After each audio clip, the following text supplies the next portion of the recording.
Good morning student, आपका BA first year BA BEd second year class में welcome है। तो लास्ट हम कर रहे थे कुषाण वंश के कृषक के बारे में, जिसमें हमने उनके बारे में पढ़ा था, उनकी धार्मिक उपलब्धियों के बारे में। आज हम उसी को कंटिन्यू करेंगे। नेक्स्ट पॉइंट आता है उनकी साहित्यिक उपलब्धियों के बारे में। तो जो कनिष्क था बच्चों, वो एक विद्वान और साहित्यकार भी था। डॉक्टर हेमचंद्र राय चौधरी उनके बारे में लिखते हैं कि जो कुषाण युग था वो महान साहित्यिक उपलब्धियों या क्रियाशीलता का युग था। इस समय न केवल ग्रंथों की साहित्य ग्रंथों की रचना हुई, बल्कि दर्शन शास्त्र और चिकित्सा शास्त्र पर भी बहुत से लेख लिखे गए। अगर हम बच्चे कनिष्क की बात करें तो उन्होंने बहुत से विद्वानों और साहित्यकारों को संरक्षण दिया था, जिसमें हम बात करते हैं सबसे पहले अश्व घोष के बारे में। क्लियर? अश्व घोष के बारे में तो वो क्या था, उसके दरबार का सबसे महान साहित्यकार था। किसके दरबार का? कनिष्क के दरबार का सबसे महान साहित्यकार था। उसने बहुत से ग्रंथों की रचना की थी।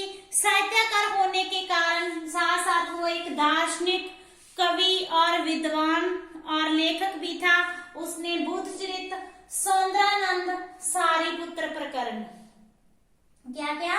बुद्धचरित, सौंदरानंद, सारीपुत्र प्रकरण, इन ग्रंथों की रचना की। क्लियर? ये आपके तीनों शॉर्ट क्वेश्चन बनेंगे, 3-4। नेक्स्ट आता है नागार्जुन।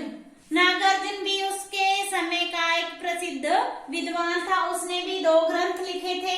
पहला था मध्यमिकारिका और दूसरा था प्रज्ञा परमिता सूत्र। मध्यमकारिका और प्रज्ञा परमिता सूत्र, इन ग्रंथों की उसने रचना की थी। तीसरा था वसुमित्र। वसुमित्र हमने लास्ट लेक्चर में भी किया था कि वसुमित्र कौन था। वो उसकी चौथी बोध संगीति के समय अध्यक्ष भी था और उसने कौन सा ग्रंथ लिखा था? महाविभाषा शास्त्र नामक ग्रंथ लिखा था। उसके बाद नेक्स्ट आता है चरक। तो चरक क्या था? कृषक का राजवैद था। Very important. क्या था? राजवैद था। और उसने चरक संहिता नामक ग्रंथ लिखा था, जिसमें चिकित्सा शास्त्र और के बारे में जानकारी दी जाती है। क्लियर? उसके बाद हम उनकी बात करते हैं कलात्मक उपलब्धियों की।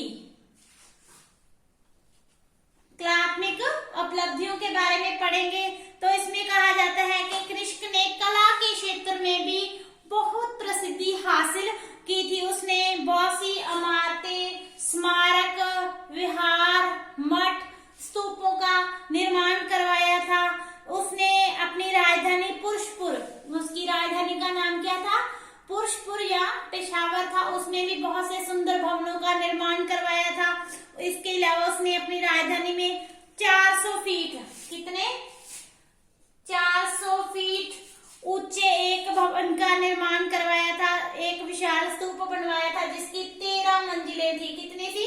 13 मंजिलें थी। इसके अलावा कनिष्क ने पेशावर, मथुरा, कश्मीर, इनमें भी बहुत से विहारों और स्तूपों का निर्माण करवाया था। उसने कनिष्कपुर और तक्षशिला में सिरमुख नामक नगर भी बसाए थे। कश्मीर में कनिष्कपुर और तक्षशिला में सिरमुखपुर नामक नगर बसाए थे। और उसने 2 शैलियों का विशेष रूप से उसने प्रोत्साहित किया था। पहली थी गंधार कला और दूसरी थी मथुरा कला।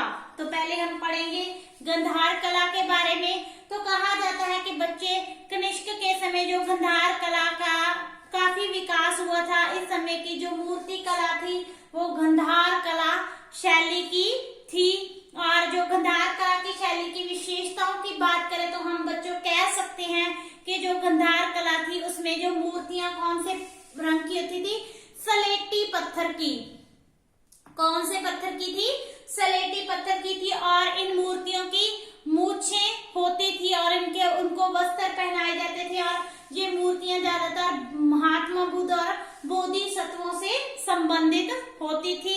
और इस जो अगर हम शैली के विषय की बात करें कि जो विषय या टॉपिक होता था वो होता था भारतीय, परंतु उनकी जो शैली, जो स्टाइल होता था वो होता था यूनानी। इसलिए इस शैली को इंडो ग्रीक या यूनानी कला, कौन सी? यूनानी कला या इंडो ग्रीक के नाम से भी जाना जाता है। क्लियर।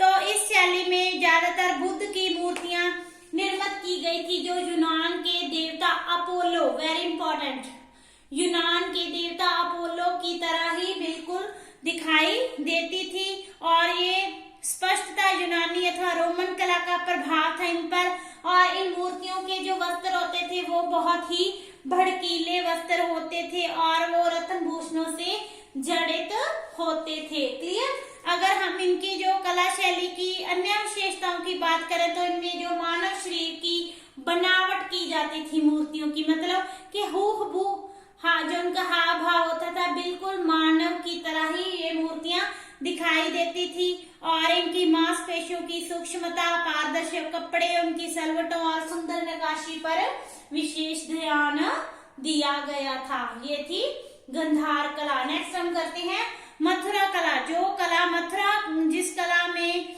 मथुरा उनका प्रमुख केंद्र था उसको हम मथुरा कला जहाँ कहते हैं, जहाँ मथुरा में जिस शैली का विकास हुआ था उस शैली को हम मथुरा कला की शैली के नाम से जानते हैं। इस कला की मूर्तियों की विशेषताएं की बात करें तो हमको बच्चे पता चलता है कि इसकी मूर्तियां लाल पत्थर की होती थी। इसकी जो गंधार कला थी इसकी सलेटी पत्थर की और जो मथुरा की थी वो लाल पत्थर की होती थी। और जो मथुरा कला की मूर्तियां थी वो अपनी विशालता, अपनी भौतिकतावाद के लिए प्रसिद्ध थी। और इन मूर्तियों के वस्त्र नहीं पहनाए जाते थे और इनकी मूछें बिल्कुल नहीं होती थी। इनकी तो होती थी और इनकी मूछें बिल्कुल नहीं होती थी। और इन मूर्तियों के दाहिने कंधे पर वस्त्र नहीं रहता था और इनका जो दाहिना हाथ था वो अभय मुद्रा में ही रहता था। क्लियर। और जो मथुरा शैली में जो हाव भाव,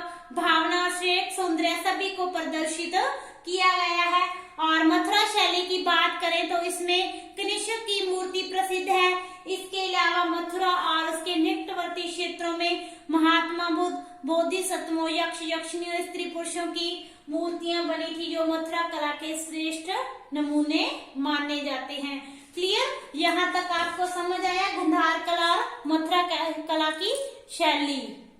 नेक्स्ट हम करते हैं कनिष्क की मृत्यु। कहा जाता है कि उनकी मृत्यु 101 ईस्वी में हो गई थी। उसके सेनापतियों, सरदारों ने उसकी नीति से तंग आकर उनकी हत्या कर दी थी। तो इस तरह उन्होंने लगभग 23 वर्ष तक शासन किया था। नेक्स्ट हम उनके करते उत्तराधिकारियों के बारे में। तो कहा जाता है कि कनिष्क के बाद उसका पुत्र वशिष्ठ गद्दी पर बैठा था। कौन गद्दी पर बैठा था?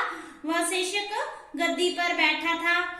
और वशिष्ठ के बाद होविष्क गद्दी पर बैठा था। उसने कनिष्क के साम्राज्य को पूर्ववत बनाए रखा कि जैसा उसको साम्राज्य विरासत में मिला था वैसा ही उसने बनाए रखा। और होविष्क के बाद वासुदेव कुषाण वंश का शासक बना था।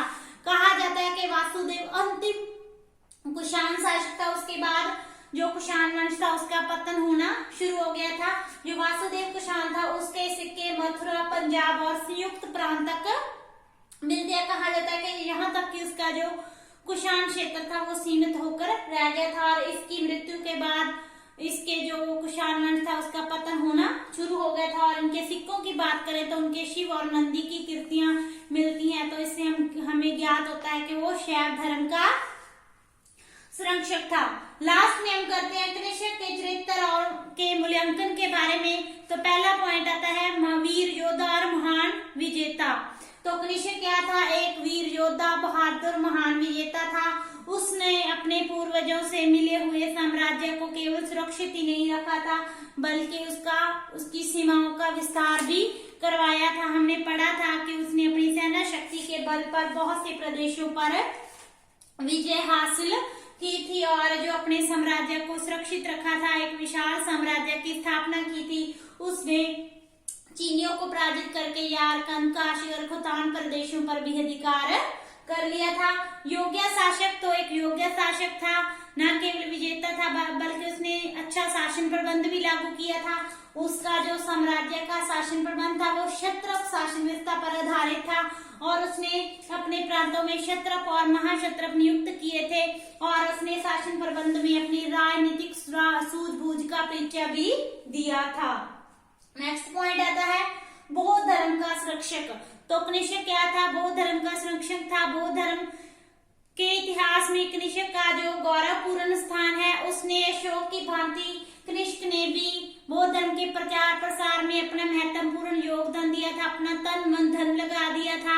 उसने विदेशों जैसे कि चीन, जापान, तिब्बत में बौद्ध धर्म का बहुत ज्यादा प्रचार प्रसार किया था। बौद्ध मठों, विहारों, स्तूपों का निर्माण भी करवाया था। लास्ट करते हैं साहित्य तथा कला का संरक्षक के वो साहित्य का संरक्षक था। उसने बहुत से विद्वानों, कवियों और साहित्यकारों को अपने दरबार में संरक्षण दिया था, जिसमें अशोक घोष, नागार्जुन, इसके अलावा चरक, वसुमित्र के समय के प्रसिद्ध विद्वान या उच्च कोटि के विद्वान थे।